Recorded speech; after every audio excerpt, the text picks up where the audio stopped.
우리들이 보통 이야기를 나눌 때 상대방이 하는 이야기를 가볍게 듣죠. 뭐 좋아요. 이야기가 무거우면 내가 짓눌리니까 뭐 최대한 듣고 담아두고 지나가라. 이게 답이기는 합니다. 또 워낙 미디어 채널이 다양하고 그래서 우리들이 간접적으로 접할 수 있는 정보들이 많다 보니까 마치 내가 스스로 뭔가를 안다는 착각에 빠지기가 쉽습니다. 그러나 한 인간이 접할 수 있는 사람, 그리고 접할 수 있는 환경, 또 접할 수 있는 정보라는 것에는 반드시 그 한계가 있습니다. 저 역시 그 범주를 벗어날 수는 없죠. 그래서 제가 아는 건 정말이지 이 세상에 존재하는 지식의 양에 비교하자면 먼지 한 올 정도에 불과합니다. 그렇다면 그 소위 깨달았다고 하는 그 도인들은 어떨까요? 아마도 그 양반들은 저보다 지식적인 면으로 보면 더 모를 거예요. 오히려 저는 그 머릿속에 든 게 너무 많아서 문제가 많은 놈이죠. 그러면 도인들은 어떻게 그렇게 세상의 모든 걸 다 물어봐도 그렇게 막힘없이 알려주고 말씀을 해주시느냐. 오히려 비워뒀기 때문에 가능한 겁니다. 제가 아는 도인들은 기억을 하지 않습니다. 필요하면 그때그때 꺼내 쓴다고 표현을 하는 게 더 맞을 것 같아요. 한 사람이 내 앞에 와서 말을 하면 그때부터 듣기 시작을 하고 또 필요하면 물어보고 그리고 정보가 더 필요하다면 신들을 시켜서 알아보고 하는 시기예요. 그리고는 그 근기에 맞게 그 사람이 할 수 있는 걸 고려해서 말씀을 하시죠. 그래서 내가 어떻게 질문을 했느냐에 따라서 답도 달라집니다.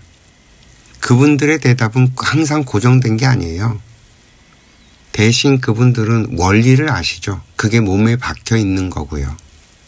한 번은 한 양반이 운전면허를 따도 되겠냐고 찾아와서 묻습니다. 운전면허는 왜 따려고 하는데 하고 되물으십니다.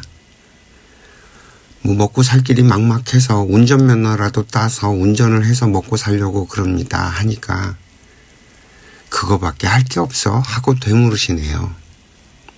뭐 이때부터는 우물쭈물합니다.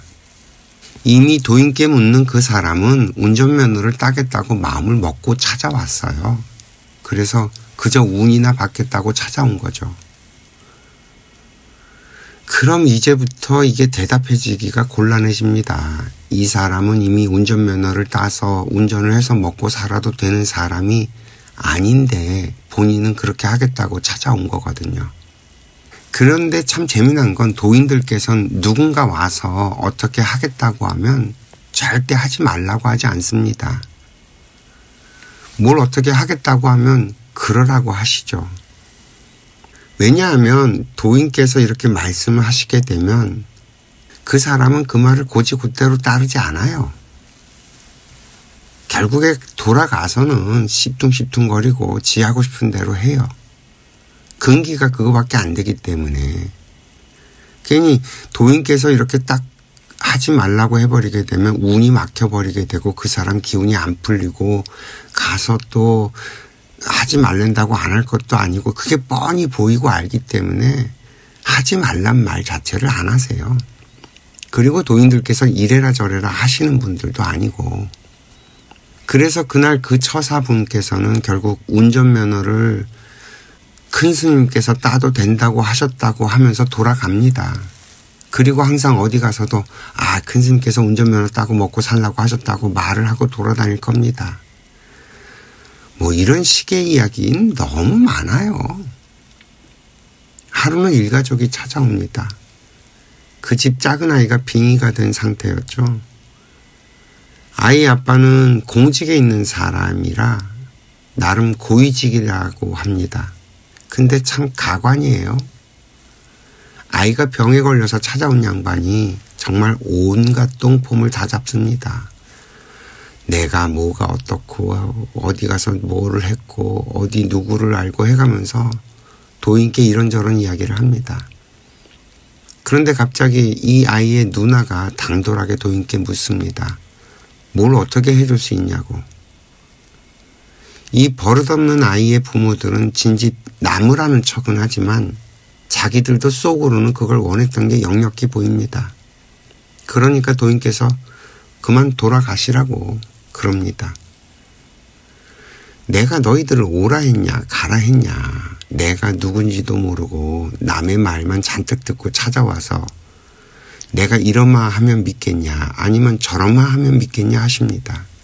그리고는 자리에서 일어서시는데 그제서야 살려달라고 빕니다. 그러니 도인께서는 그 중생들의 마음을 나몰라라 할 수 없으시니 이렇게 자리에 앉고는 내가 누군지 먼저 알아보거라 하십니다. 내가 누군지 알고 와서 물어야 하지 않겠냐는 거죠. 그래서 믿을만 하면 그때 가서 다시 묻고 영 아니다 싶으면 그냥 묻지도 말고 그냥 지나가면 되지 않겠냐고 하시죠. 대신 그 사이에 작은 아이는 당분간 빙의는 발복하지 않을 테니 걱정하지 말라고 가서 먼저 공부부터 하라고 하십니다. 그런데 그날 그 아이 아버지의 질문이 참 가관입니다. 하늘의 천문을 도인께 여쭙니다. 그러니 도인께서는 다시 말씀을 하시죠. 네가 지금 하늘의 천문을 알아서 뭐 하냐고. 지금 당장 네가 깝깝하고 힘든 게 있는데 그걸 풀 생각은 하지 않고 뭔 엉뚱한 걸 묻냐고 나무라십니다. 자기가 고위직 공무원이라는 체면 때문에 사람들이 앞에 쭉 같이 있다 보니까 그 사람들 앞에서 아는 척하고 뚱품 잡는다고 동아줄이 앞에 있어도 그렇게 기회를 놓쳐버리고 맙니다. 그날 그 자리를 만든 양반은 결국 어른께 개박살이 났다는 후문이 있죠. 이게 우리 중생들의 민낯입니다. 앞에 부처가 있어도 알아보지 못하는 눈을 가지고 살면서도 참 얼마나 대단한지 다들 기갈이, 아이고 참. 인간은 누구나 저마다 자기 자신을 보호해주는 수호신이 있다고 전에 말씀드린 적이 있죠. 왜 그런지도 설명을 드렸었나요?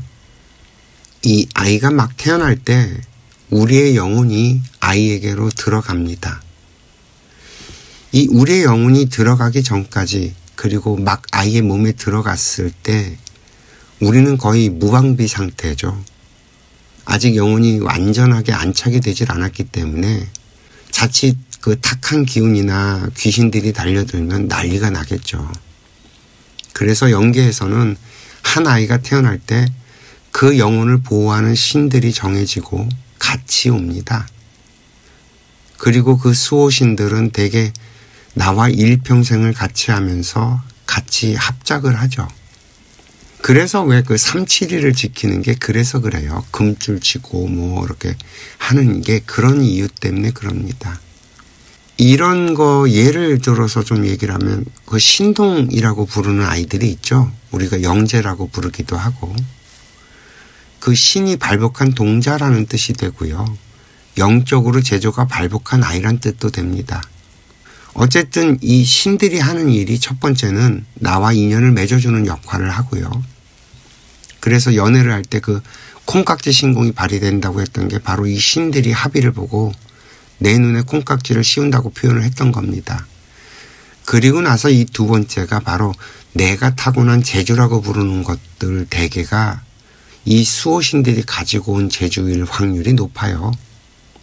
누구는 공부머리가 좋고 또 누구는 축구를 할 때 발재간이 좋고 그런 것들도 다 같은 거고요.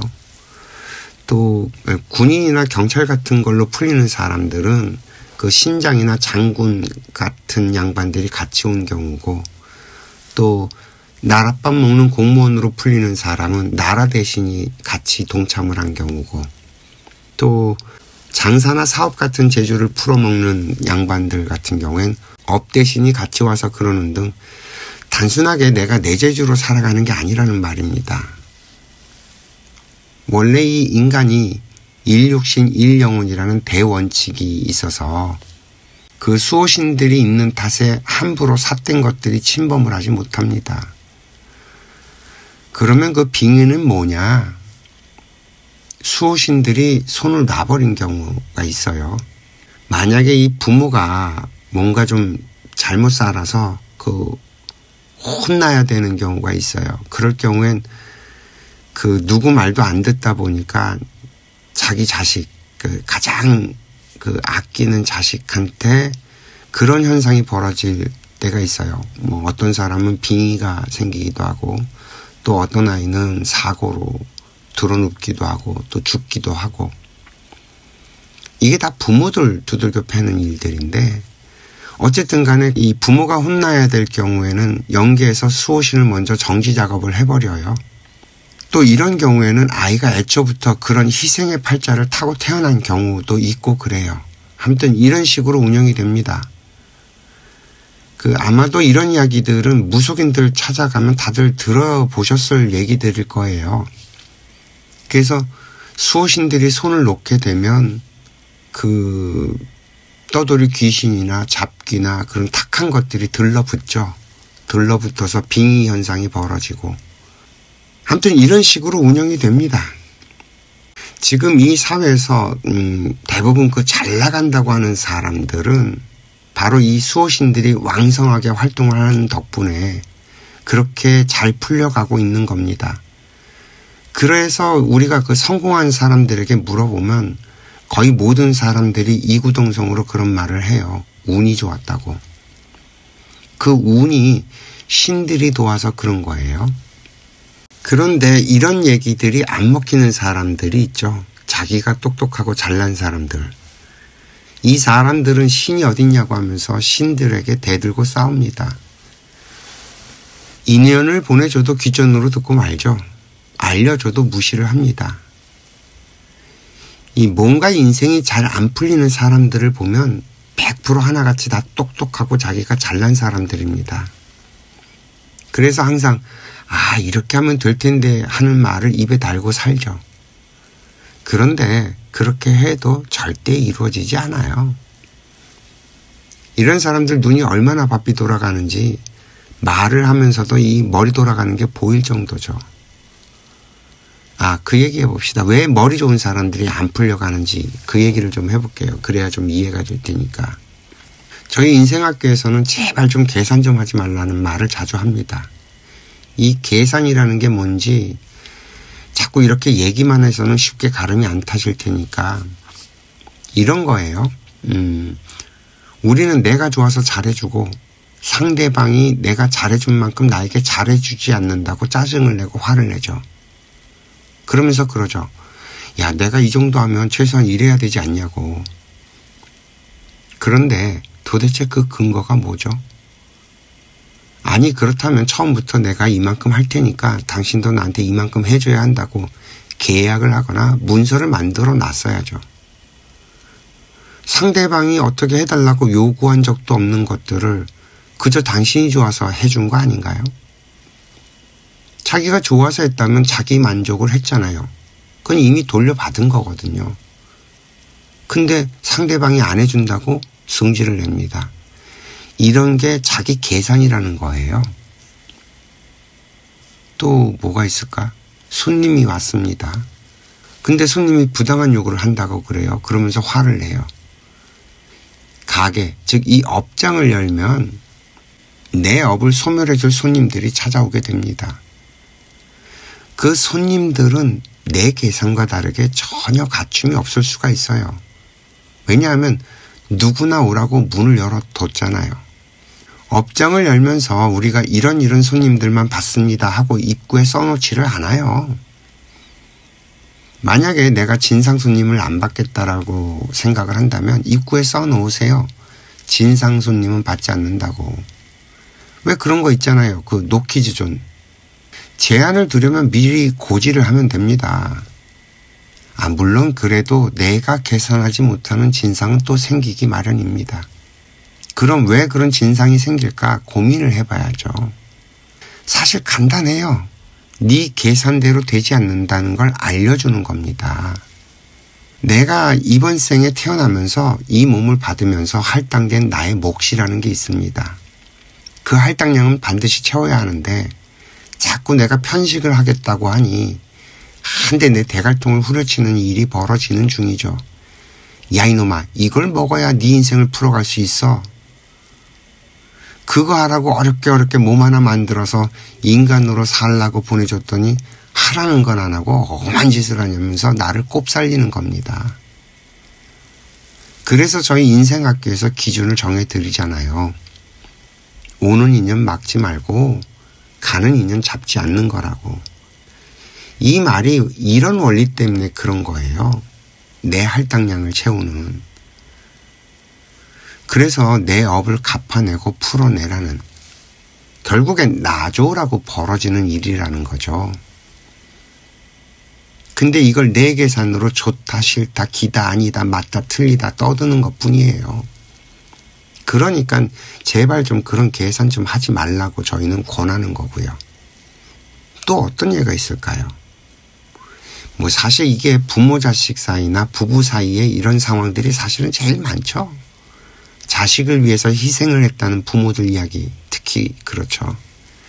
이건 이미 여러 번 이야기를 해드렸습니다. 전생에 내가 한 행동들로 인해서 만들어진 그 업연의 고리로 이번 생에 부모 자식으로 만났기 때문에 그 빚을 갚으라고 내 눈에 콩깍지를 씌워서 자식으로 보내준 거예요.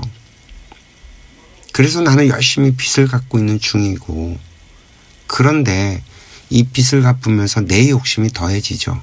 내 욕망을 아이에게 덮어 씌운 결과 나는 쪽박을 차는 거라는 거죠. 부부 사이도 마찬가지예요. 내가 참아준다고 그러는데 아니 누가 너더러 참으라고 했냐고요. 당신은 내가 이만큼 참고 이렇게 하면 보상을 받겠지 하고 자기 나름대로의 계산을 하고 그런 행동을 하는 거지. 만약에 이대로 가면 내가 폭삭망하고 죽겠다 싶은데 그걸 참는다고요? 에이, 어디서 그런 새빨간 거짓말을. 그런 중생은 없습니다. 이런 모든 것들이 다 계산이에요. 상대방이 기분 나쁠 짓들을 해놓고 상대방이 그래도 참아주지 않을까 하는 건 그거 당신 계산인 거죠. 그렇게 참아주다가도 내가 빚을 다 갚으면 더 이상 참아주지 않게 되는 날이 반드시 올 텐데 당신 그 타이밍이 언제인지 알고 있나요? 그래서 저희 인생학교에서는 제발 계산 좀 하지 말라는 겁니다. 당신 계산한 대로 절대 이루어지지 않는다고 말이죠. 또 다른 이야기도 해볼까요?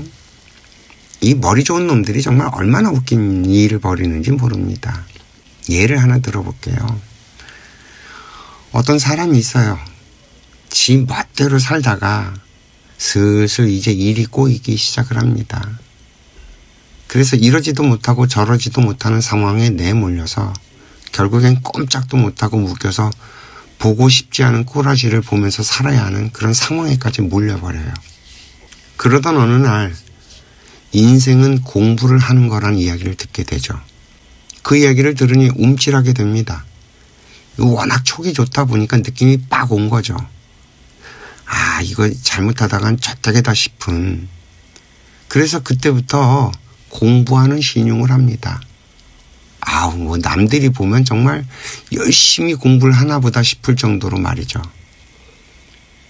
그러니까 자연에서도 아, 이놈이 공부를 좀 하려나 보다 싶어서 이 환경의 변화를 좀 줍니다. 그동안 묶어놨던 그 상황들을 풀어주죠. 공부를 좀 할 수 있게. 왜? 공부를 하겠다고 했으니까요. 근데 이놈이 과연 공부를 할까요? 자연도 순진해서 속은 거예요. 자연에서 너무 일찍 환경을 풀어준 거죠. 자연도 인간에게 종종 잘 속아요. 그만큼 인간이 영악합니다. 어쨌든 간에 이 양반은 성부를 받다면서 룰루랄라 합니다. 이제 이 양반은 어떻게 될까요? 째깍째깍 시간은 갑니다. 그 뒷일은 상상에 맡길게요. 자연이 그동안 잠시 봐주면서 미뤄뒀던 거에다가 또 자연을 속였던 거에 더해갖고 또 공부를 안 하면서 하는 짓마다 전부 다 뭐 사고 뭉치 처리될지 않을 일들이 계속 뭉쳐서 그 다가올 미래 이야기가 얼마나 끔찍할지 결국엔 본인이 다 겪게 되어 있거든요. 그래서 도인께서 말씀을 하십니다. 공부하는 사람이 어려워지는 법은 없다. 이렇게 하니까 너도 나도 공부를 한다고 합니다. 그런데 하루는 도인께서 또 그러십니다. 공부하는 놈이 없다. 그러니까 너도 나도 나는 아니겠지. 나는 아니야 신공을 발휘합니다. 아니, 이 이야기가 들리는 너한테 한 말인데 전부 다 나는 아니라고 하면 이 이야기는 어디로 갈까요?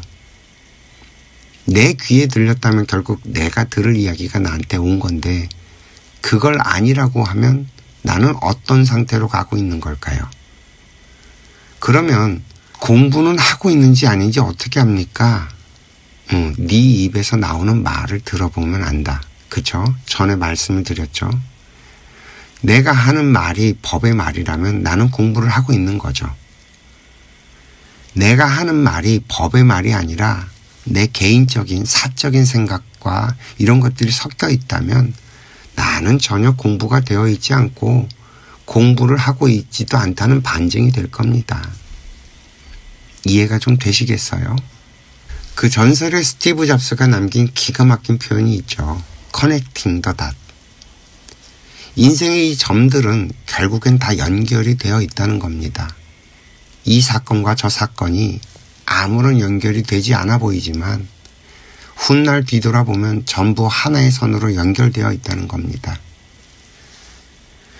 우리들은 아무런 일이 없을 때는 그 상대방을 알아볼 수가 없어요. 그저 그 사람이 하는 말, 행동, 환경 같은 걸 보고 추측할 수밖에 없죠. 그 사람의 실력은 어떤 환경이 딱 벌어졌을 때 드러납니다. 그 환경이 생기지 않는다면 알 수가 없는 거죠. 그래서 우리가 하는 표현이 있어요. 난세에 영웅이 난다고. 이 난세라는 환경이 벌어지지 않으면 우리는 그 사람이 어떤 사람인지 알 수가 없다는 말입니다. 그래서 또 우리가 늘 하는 말이 있잖아요. 사람은 겪어봐야 한다고. 그런 상황이 벌어지지 않으면 알 수 없는 그 사람의 모습이라는 것이 누구에게나 있다는 말입니다. 그런데 이것도 사실 그렇게 단순하게 볼 문제가 아닙니다. 제가 하나 예를 들어 볼게요. 우리들의 관념이 얼마나 고착되어 있는지 알 수 있을 겁니다. 살인도 그렇고 도둑질도 그렇고 사기도 그렇고 폭행도 그렇고 사고도 그렇고 이 살인을 저지를 사람, 도둑질을 할 사람, 사기를 칠 사람, 폭행을 저지를 사람, 사고를 칠 사람 이런 사람들이 먼저 만들어지는 게 아니에요.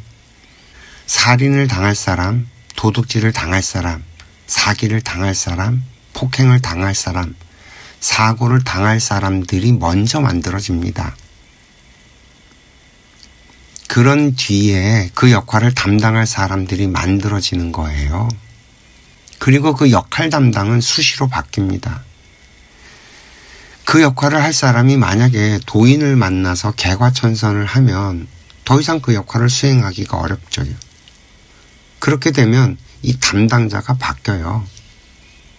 마찬가지 원리로 그런 일을 당할 사람이 도인을 만나서 개과천선을 하면 어떻게 될까요? 역할을 담당할 사람이 자기 할 일이 없어져서 그저 평범한 사람으로 살게 됩니다. 이 말 좀 이해가 좀 되세요? 이 말이 이해가 되면 여기서 우리가 하나 발견되는 일이 있죠.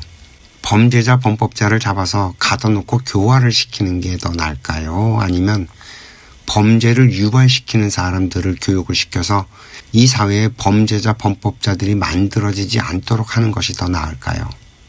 이 사법체계가 만들어진 지 얼마나 오랜 세월이 됐는지 아세요?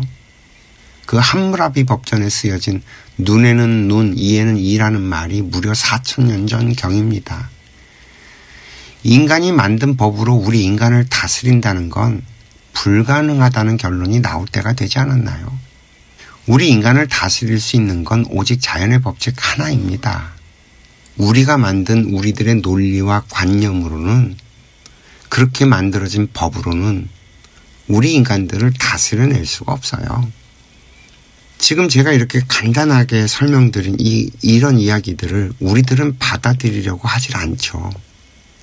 그만큼 우리들의 관념과 고집이 엄청납니다. 어떤 상황이 벌어졌을 때 그 자연의 법칙을 아는 사람은 아예 그 어떤 상황이 벌어지지 않도록 살아갑니다. 그래서 늘 평안하죠.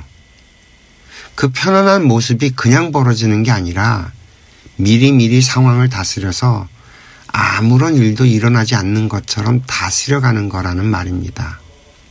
그 사고가 날 거라는 걸 알아맞추는 사람이 용하고 실력 있는 사람이 아니라 아예 그 사고가 일어나지 않게 살아갈 수 있도록 가르쳐주는 사람이 실력자라는 말이에요. 그 난세에 나오는 영웅이 대단한 사람이 아니라 난세가 오지 않도록 세상을 다스려가는 사람이 실력자라는 말이고요. 이해가 좀 되시겠어요? 내 실력과 내 이름을 알리기 위해서 난세를 기다리는 건 하수 중에 하수라는 말이 되기도 합니다. 어제 제가 말씀드리려던 그 통일은요, 우리의 생각을 통일시키는 이야기를 한 거예요. 근데 이걸 잘 따져보면 어떻게 인간의 생각을 통일시킬 수가 있겠어요? 김일성 유일체제의 주체사상을 주입시키는 짓이 얼마나 무식한 일인지 우리들은 다 알고 있잖아요. 우리들의 생각을 하나로 통일시킨다는 건 정말 되지도 않는 무식한 일입니다. 그러면 너는 도대체 어떻게 우리들의 생각을 통일시켜 이 세상의 통일을 이루어지게 하겠냐고 묻겠죠. 사실 간단합니다. 우리들이 이 무지에서 벗어나면 나머지는 사실 저절로 이루어져 가니까요. 우리가 뭘 모르게 무지하다고 하냐면 바로 저희 인생학교에서 여태 말씀드렸던 것들입니다. 이 천지창조가 어떻게 왜 일어났고 우리 인간들은 어떤 존재들이며 우리 인간이 어떻게 운영이 되고 있는지, 그렇다면 인생은 무엇인지 같은 이야기들 말이죠. 그래서 우리 인류가 어떻게 이 지구별을 만들어 왔는지가 파악이 된다면 21세기는 공인의 시대라는 저희 인생학교의 얘기가 이해가 될 테고요. 그렇게 우리 모두가 공인으로 살아가면 우리들의 생각이 통일이 됐다는 겁니다. 주체사상처럼 이래라 저래라 하고 인간 개개인의 자유를 구속하는 것이 아니라 각자 자신의 욕망을 마음껏 불태워서 살되 그것이 타인을 위한 것이라는 사실을 알아서 내 욕망을 타인들의 삶에 도움이 되도록 만들어가기만 한다면 이 세상은 저절로 평화의 시대로 간다는 거죠. 이 생각이 뼛속에 새겨져서 내 모든 생각과 행동이 저절로 그렇게 되면 나머지 것들은 저절로 알아서 돌아갑니다. 이 인과의 법칙이라는 대자연의 운행 법칙이 자동적으로 그렇게 만들어 가니까요. 이래나 저래나 인류의 통일은 정해진 수순입니다. 이미 인류는 모든 준비가 다 되어 있어요. 환경은 준비가 됐는데 결국 우리 인간들이 준비가 되지 못한 거죠. 이 통일을 방해하는 것들이 서서히 처단되어 갈 겁니다. 지잘난 척하는 사람들은 점점 더 어려워질 테고 공부하면서 자중하는 사람들은 별일 없이 새로운 시대를 보게 될 것이고요. 자기가 공부가 된 만큼 자기 앞에 오는 일들을 처리해가는 그런 상태들이 펼쳐져 가겠죠.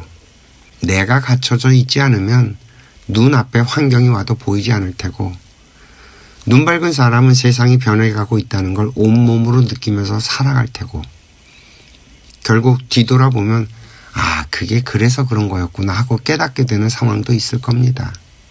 이 물이 빠져야만 수면 아래의 모습이 드러나는 것처럼 결국 닥쳐봐야 알게 되는 것이 자연의 법칙이기도 하니까요.